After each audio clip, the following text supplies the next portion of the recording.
Welcome to another edition of Ian Cameron's Football Frenzy. It is CFL Week 18, and 3 games on tap this week in the CFL. It's another one of those weeks where we have 3 teams, I should say, on the bye week.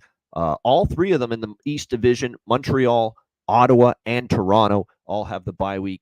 Quickly on the 3 bye teams. Montreal, they need the bye week. They need to reset and find the game that they had early in the season, because you start to look at the way the Montreal Alouettes have played in the last month or so. It's been underwhelming. It has not been up to the standard that we saw with this Alouette team that came out of the gate storming. What did they start? Like 9-1 or something to begin the year? They're still 11-3-1. I mean, the record's still best in the CFL, but I think in terms of recent form, current form over the last 2 weeks to a month, I think you can make a case they haven't been the best team in the CFL. Probably Winnipeg, during this stretch has been the best team. There's a lot of issues. The defense isn't playing as well. We're starting to see Montreal give up more points. There's no question about that. They gave up 37 in the loss to the Toronto Argos last week. We saw them struggle offensively against Ottawa, even though they won that game. Same thing with a Calgary team that's really not played all that well most of the season, and especially of late, and they only score 19 points. They have to settle for a 19-19 tie with the Calgary Stampeders. They lose to BC and get drilled at home 37-23. They just have not played their best football the last month. Not saying they can't get it back, but right now this is a team that is not playing their best football, and we'll see if after the bye week they can get it back. I still don't think they're going to be a team you're going to want to bet week in and week out moving forward. This team is just 1-4 against the spread their last 5 games. They're likely just a question of when, not if, they wrap up first place in the East Division. And when that happens, these games aren't going to matter to them at all. There's going to be nothing on the line for the Alouettes in these last few regular season games. So I would say better beware if you're going to look for opportunities for Montreal down the stretch. I'm not so sure they're going to be a team I'll be looking to back here in the remaining games of the season. Ottawa, they needed the bye week too, because this is a team that's also struggled down the stretch after a red-hot start. They're just 1-4 straight up, 1-4 against the spread their last 5 games. The only win was a home win against Toronto, where Chad Kelly decided to give early Christmas gifts to the Ottawa Red Blacks in the form of multiple interceptions. He was terrible in that football game. And other than that, we saw them lose at BC, lose at Hamilton, lose at home to Montreal, which basically put them out of the East Division race, and then a loss at Saskatchewan last week, where, look, the defense, they allowed Saskatchewan to move the football quite a bit in that game, but they did clamp down time and time again in the red zone and held the Rough Riders to field goals, but their own offense was just stuck in mud. It was not a great game for Jeremiah Masoli. He definitely had issues. He definitely struggled in that football game. And they've also had a lot of injuries. And, of course, Drew Brown's one of them, but they've had some injuries on defense. The offensive line's kind of not played nearly as well. They need a bye week, too, because they haven't played their best football. And they're just trying to fend off Toronto now for second in the East. And that's important for Ottawa. You finish second in the East, you host the East semifinal. Whereas if you fall to third, you're going to have to go on the road for the East semifinal. So still plenty to play for here for the Ottawa Red Blacks. And then the other team on the bye week, the Toronto Argonauts, who really needed something good to happen. They had only been 1-3 in their last 4 games prior to the home win against Montreal last week. I thought it was one of Chad Kelly's best games since he came back from the suspension. 37 points. They ran the football effectively. I think Ryan Dinwiddie finally heard me and others where you got to try to incorporate the run game a little bit more. You can't be just one-dimensional with Chad Kelly. Kadeem Carey had 90 rushing yards. Deontay McMahon added 67. Daniel Adeboboye, 39 rushing yards as well. So it was a 3-headed running back trio, and the run game worked. 234 rushing yards against that Alouettes defense is very impressive.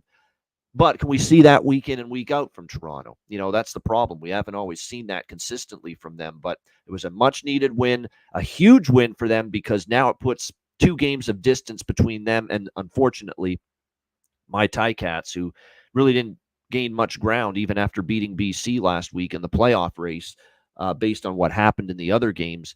But it was a huge win for Toronto.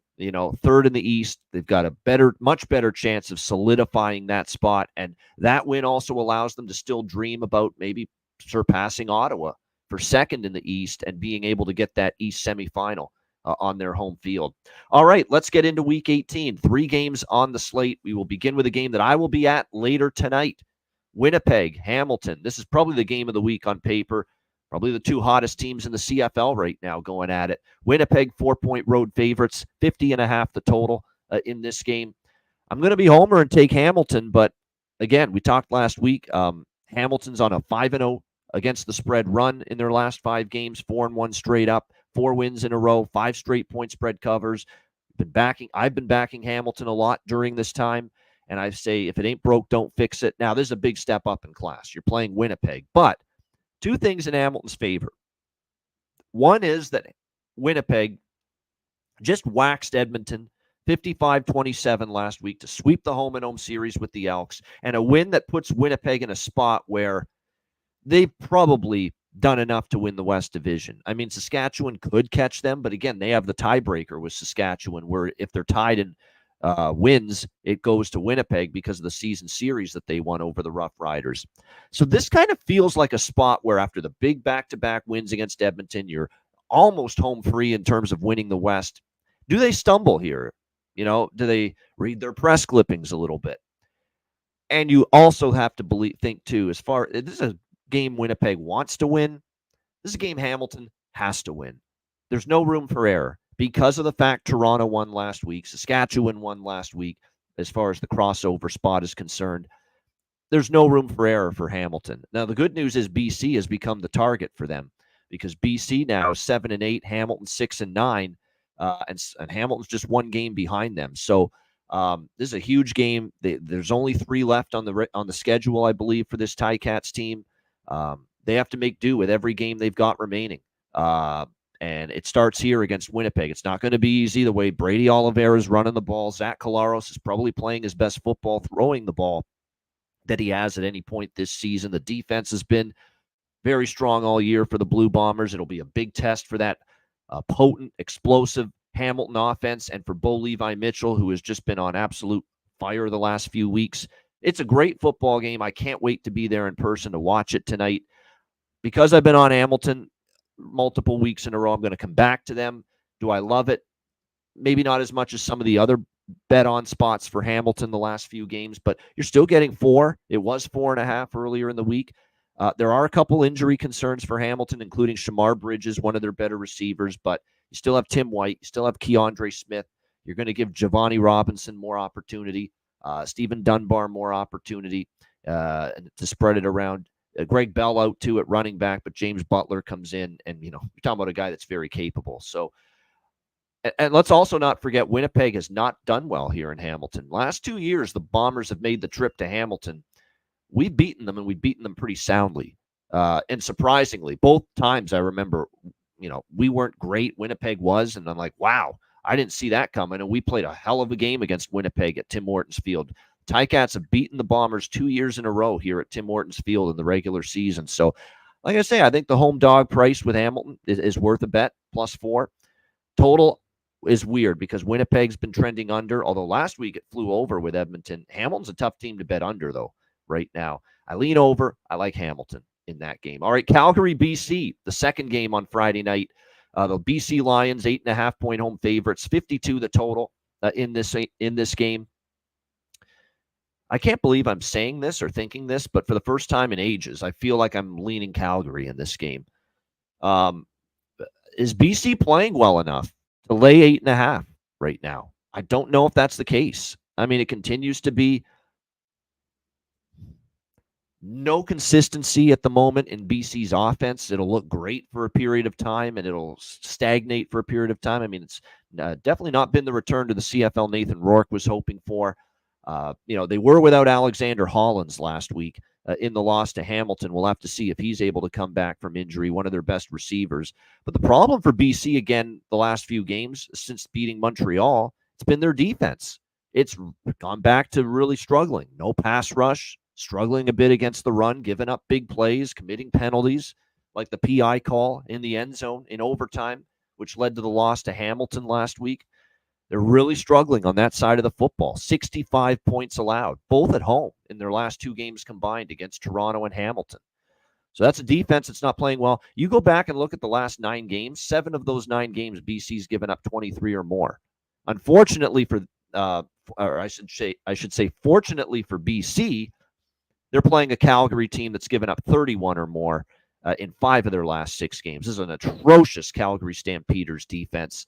Other than a 19-19 tie where they played a little bit better against Montreal, looks like a mirage now. I mean, look at the rest of the recent games, 39, 31, 35, 37 twice that they have allowed in 5 of their last 6 games. It's a horrible defense. You would think this has to be a spot where the BC offense can thrive, but I think Calgary can as well. I like over 52 more than anything in this game, but from a side perspective, I can't lay 8.5 with BC. They're not playing 4 quarters of football right now that make me confident, consistently to make me confident to lay more than a touchdown with them. It's a leap of faith with Calgary because for all intents and purposes, that Saskatchewan loss before the bye week just pretty much ended any playoff hopes. They are mathematically still alive. The mathematically still alive part of that ends tonight if they lose, though. If they lose tonight, they, I think, are officially eliminated. So do we get one last hurrah from Calgary? One last, pull your bootstraps up and show up and give it your all and try to save your season? That was supposed to be the Saskatchewan game, and they lost that game, and the defense didn't show up. Then there was an incident after the game. They are off a bye week. So does the bye week give the team a chance to clear the air, refocus, and show up with one last huge effort to try to save the season? That's kind of what you're banking on if you're going to take Calgary, because it's certainly not anything you've seen with your own 2 eyes from this miserable football team, and in particular, this miserable defense. I'll at least give Jake Mayer credit. Yeah, the offense had struggled with him, but he did his part against Saskatchewan. He moved the football. They scored 29 points, but the defense was just that bad. So BC's just not playing well enough. I'm begrudgingly leaning Calgary here. And I would say if you're going to take Calgary, and I probably will take them for a small amount, take a little bit of the plus points, but take a little bit of the over 22.5 team total as well. Because you don't want everything tied up in the point spread. Because what if this Calgary defense is the same sieve that we have seen for multiple weeks? And BC could light them up with that offense and with Nathan Rourke. And Nathan Rourke, I remember, had a huge game against Calgary in his first stint in the CFL a couple years ago against them. So I would say if you take Calgary, take a little bit of the plus 8, 8.5, or it's actually fallen to 7.5 now as we speak, and take a little bit of the Calgary team total over 22.5 as well, because I think this could be a game where it could be like a 35-24 game for BC. The Calgary team total hits, but they don't cover. I could see that as a plausible final score. So I would split Calgary spread, Calgary team total over, because I do think they can get to 23 or more points. Again, BC's given up 23 or more in 7 of their last 9 games. So I like the Calgary split between the spread and the team total, and I really like the full game over here at 52. All right, let's go to Saturday, Saskatchewan-Edmonton, the final game of Week 18 in the CFL. Saskatchewan, 2.5-point road favorites, 50.5 the total. I'm going to ride Saskatchewan one more time. I know Edmonton's back home after getting embarrassed last week by the Winnipeg Blue Bombers. Everything went wrong for them. Turnovers. The defense got absolutely gashed, especially in the first half. Could not stop Zach Collaros through the air. Could not stop Brady Oliveira on the ground. And it was just an ugly performance from the Edmonton defense. And we'll see if they can rebound here. They're certainly going to be motivated to do that after getting beaten by Winnipeg back-to-back. But I don't like the vibes right now with Edmonton. I don't like the way they're Jarius Jackson's managing the quarterback situation. He's going back to McLeod Bethel Thompson. I understand maybe doing that initially, but that's now 2 losses in a row. I would say maybe give Ford another chance, but it's not happening. And now you got to wonder if Trey Ford's going to be in Edmonton next year. He's been jerked around, I guess you could say, quite a bit, where I could see him wanting to take his talents elsewhere next year. So Edmonton's got a big dilemma with the quarterback, the future of their quarterback position coming up in the offseason. And they may be able to start thinking about the offseason soon, because their playoff hopes took a huge hit with those back-to-back losses to Winnipeg. I like the way Saskatchewan's rallied the troops after their bye week when they lost those 2 heartbreakers.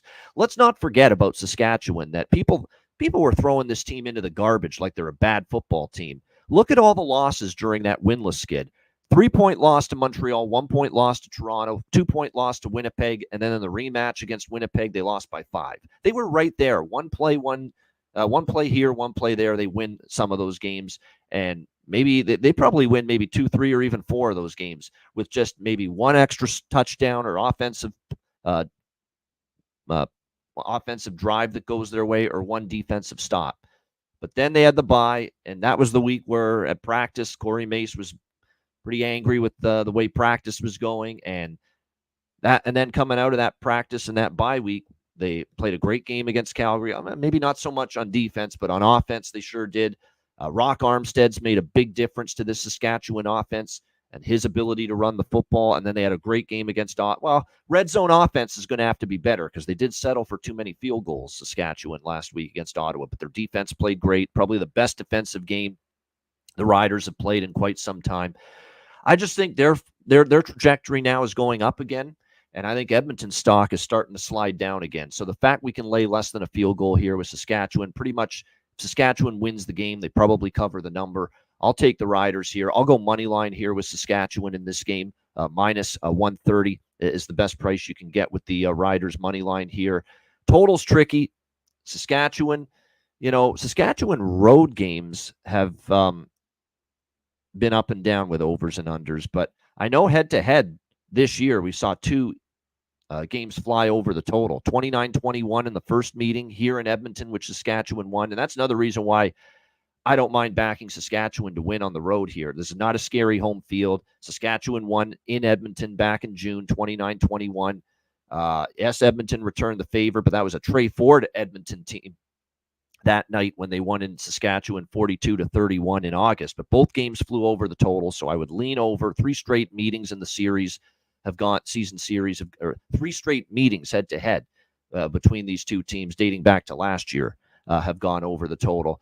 So I lean over, but I like Saskatchewan here. I think they get the job done here on the road and make it 3 straight wins following their bye week. And look, Saskatchewan, they're second in the West. They haven't given up completely on catching Winnipeg for first, and they still have to win to stay in front of BC for home field in the West semifinal, so they can host that West semifinal game. Not to mention, Hamilton's still only 1 game behind them, a team that could knock them out of the playoffs. So this is a huge game here for Saskatchewan. It's obviously a huge game for Edmonton because they're almost out if they don't win this. But I just think Saskatchewan's showing improvement to me week by week, and I'm seeing Edmonton starting to head the other way the last few weeks. So I'm on Saskatchewan here in this one. All right, there you go. Let's wrap it up for CFL Week 18 edition of Ian Cameron's Football Frenzy. Hit the like button. Best bet. We're going to go to that Calgary BC game on Friday night. We're going to take the over there, 51.5. There's been some under money. Not with me. I think we're going to see points in that game. Jake Mayer did play well against Saskatchewan, and we're seeing before their bye week, and we did see BC's defense struggle the last 2 weeks. Calgary's defense is atrocious. BC should be able to pile up points and move the ball too in this game. So let's go Calgary BC over 51.5 for my CFL Week 18 best bet on Ian Cameron's Football Frenzy. That's a wrap. Thanks for watching. Enjoy CFL Week 18, and good luck. And we'll be back with you next week for another CFL edition of Ian Cameron's Football Frenzy.